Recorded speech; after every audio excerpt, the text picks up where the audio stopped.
ये पत्थर तुम्हारे पास कहां से आया? तुम्हें इससे क्या मतलब? क्योंकि ये किसी बड़े धनवान या किसी चोर के पास ही हो सकता है। ये मुझे मेरे आचार्य ने दिया है। तुम इसका मूल्य बताओ। ब्राह्मण देवता, मैं तो एक मामूली जौहरी हूं। शायद बड़े बड़े जौहरी भी इसका सही मूल्य नहीं आंक पाएंगे। जितना मैंने अपने बाप दादाओं से सीखा है, उसके आधार पर कह सकता हूं कि यह एक दुर्लभ रत्न है। जरूर किसी सम्राट ने गुरु दक्षिणा में तुम्हारे आचार्य को यह रत्न दिया होगा। इस गांव में तो क्या, राजधानी में भी मुश्किल से कोई इसका मूल्य दे पाएगा या खरीद पाएगा। जौहरी इसे बहुमूल्य बता रहा था, और दूसरों के लिए ये पत्थर। आपने जानते हुए कि ये मूल्यवान है, मुझे इसे दूसरों के पास बेचने के लिए क्यों भेजा आचार्य? ताकि तुम ओम का मूल्य जान सको। जैसे इस पत्थर का मूल्य हर कोई नहीं जान सका, यानी इसका मूल्य गुप्त है, हर कोई उसे नहीं आंक सकता। केवल पारखी आंखें ही पहचान सकी कि यह पत्थर नहीं, रत्न है। उसी तरह ओम भी एक रत्न है जिसका मूल्य गुप्त है। जो नित्य ओम जप रहे होते हैं, वे भी इसका मूल्य, इसका रहस्य नहीं जान पाते। जो नित्य ओम जप रहे होते हैं, वे भी उसका मूल्य, उसका रहस्य नहीं जानते। यह कैसे संभव है सूत्रधार? है ना मजेदार बात?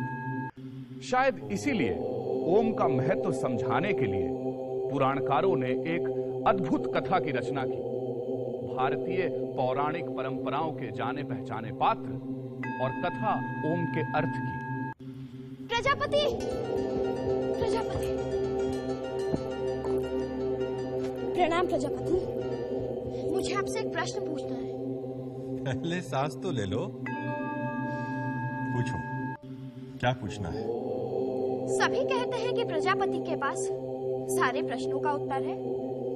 क्या आपके पास है? तुम्हारा प्रश्न क्या है? ओम का अर्थ क्या है? यह कैसा प्रश्न है? क्या आपको ओम का तात्पर्य पता है? नहीं ना? तो मैं पार्वती पुत्र आपको अपना बंदी बनाता हूँ। चलिए मेरे बंदी बनिए। रचनाकार ने स्वयं को अपनी रचना के हवाले कर दिया, पर इससे देवों में हड़कंप मच गया। सृष्टि में रचना थम गई। क्षण भर में फूलों ने खिलना बंद कर दिया, पेड़ों ने फल देना बंद कर दिया।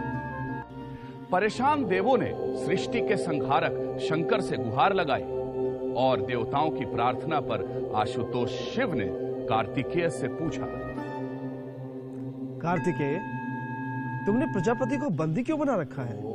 जिनके पास सभी प्रश्नों का उत्तर होना चाहिए, उनके पास मेरे प्रश्न का उत्तर नहीं है। बंदी मैंने नहीं, उन्होंने स्वयं को बनाया है। क्या जिसे ओम का अर्थ नहीं पता, वो अज्ञान के अंधकार का स्वयं बंदी नहीं? क्या तुम्हें ओम का अर्थ पता है कार्तिकेय? क्या आपको ओम का अर्थ पता है पिता? मैं तुमसे जानना चाहूंगा। तो उसके लिए आपको मुझे अपना गुरु स्वीकार करना होगा। ठीक है, मैं तुम्हें अपना गुरु स्वीकार करता हूँ। कहते हैं पुत्र ने पिता को उनकी गोद में बैठकर ओम का अर्थ बताया। देवताओं के सेनापति कार्तिकेय ने भगवान आशुतोष को ओम का जो अर्थ बताया है, वह मैं तुम्हें बता रहा हूं। ओम एक अक्षर है, एक शब्द है। यह ध्वनि या नाद भी है। ओम में 3 ध्वनियां हैं जिन्हें मात्रा कहा जाता है। वे हैं अ, उ और म।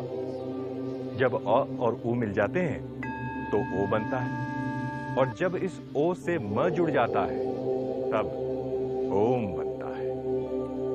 किसी भी व्यक्ति की, चाहे उसकी मातृभाषा कोई भी क्यों ना हो, जब वह उच्चारण के लिए मुंह खोलता है तो स्वाभाविक अकार की ध्वनि ही निकलती है, और जब वह उच्चारण के अनंतर मुंह बंद करता है तब केवल मकार की ध्वनि सुनाई पड़ती है।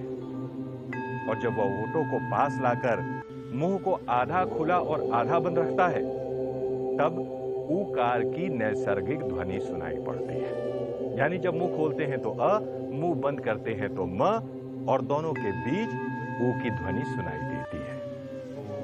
इसलिए सारी भाषाओं की सारी ध्वनियां, चाहे वे स्वर हो या व्यंजन, वे सब ओंकार के अंतर्गत ही आती हैं। इसलिए ओम विशिष्ट वैश्विक ध्वनि है।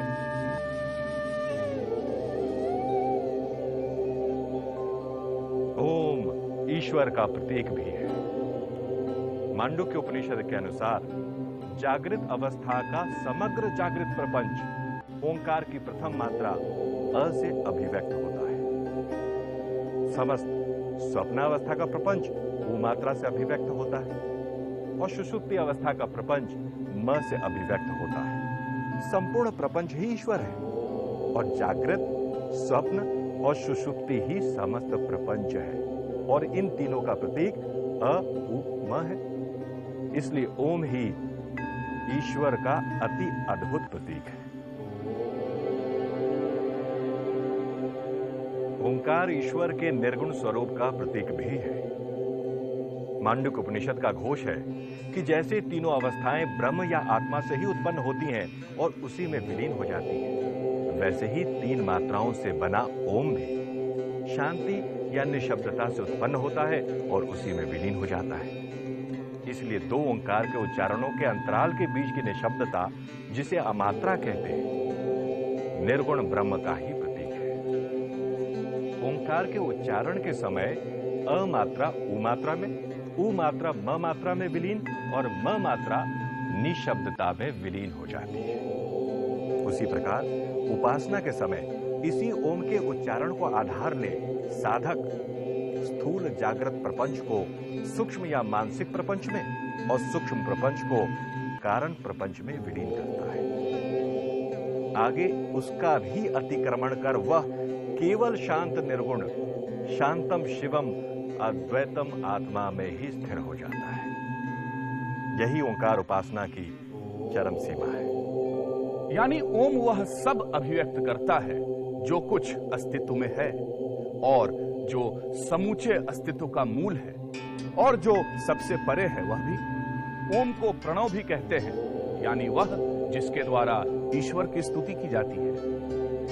सूत्रधार ओम का दार्शनिक अर्थ तो मैं समझ गई, पर बहुत से मंत्रों और प्रार्थनाओं में प्रारंभ में ओम क्यों कहा जाता है? जैसे ओम नमः शिवाय, ओम नमो नारायणाय, ओम नमो भगवते वासुदेवाय इत्यादि। नटी, ऐसा कहा जाता है कि ईश्वर ने संसार की रचना ओम और अथ का उच्चारण करने के पश्चात आरंभ की थी। इसीलिए ऐसी मान्यता है कि किसी भी कठिन कार्य को आरंभ करने के पहले ओम के उच्चारण की ध्वनि शुभ होती है। इसीलिए बहुत से मंत्र और वैदिक प्रार्थनाएं ओम से ही आरंभ होती है। इतना ही नहीं, दैनिक जीवन में अभिवादन के लिए भी ओम का प्रयोग किया जाता है, जैसे हरि ओम। तो नटी, इस प्रकार ओम सब कुछ व्यक्त करता है, जीवन का लक्ष्य और उस लक्ष्य तक पहुंचने का साधन, जगत और उसका अधिष्ठान रूप सत्य। तो फिर प्रजापति का क्या हुआ सूत्रधार? उन्हें तो छूटना ही था नटी, पर उनके बंदी होने के कारण देवताओं और मनुष्यों ने ओम का गूढ़ार्थ जाना।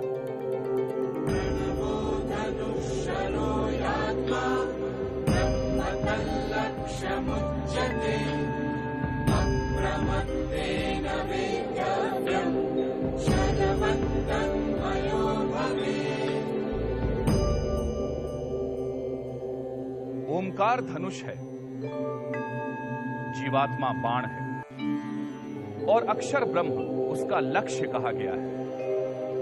बड़ी सावधानी से उस लक्ष्य का वेद करना चाहिए और लक्ष्य वेद के बाद बाण के समान लक्ष्य के साथ एक हो जाना चाहिए। यस्य प्रसादात् भवमः